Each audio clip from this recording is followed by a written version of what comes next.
dia faly miarabantsika rehetra indray avaosika indray ary am'ty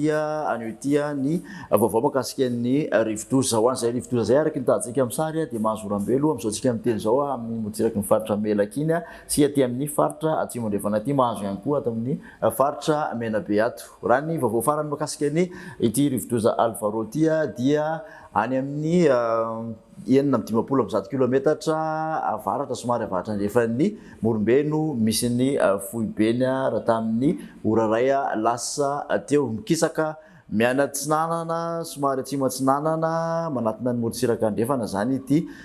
rivodoza ity amin'ny hafainganam-pandeha 10 kilometatra isan'ora tsara manamarika fa nisy fitombona kely ny heriny atao anatin'izay maraina ny andro zay indray mahatratratra amin'ny 100 kilometatra isan'ora ndrivotra miaraka aminy ary 700 kilometatra isan'ora kosa ny tafioatra.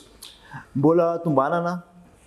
mizotra makany amin'iny morontsiraka Atsimo andrefana nosiny hatrany aloha zay eo anelanelan'ny Belle-sur-Mer sy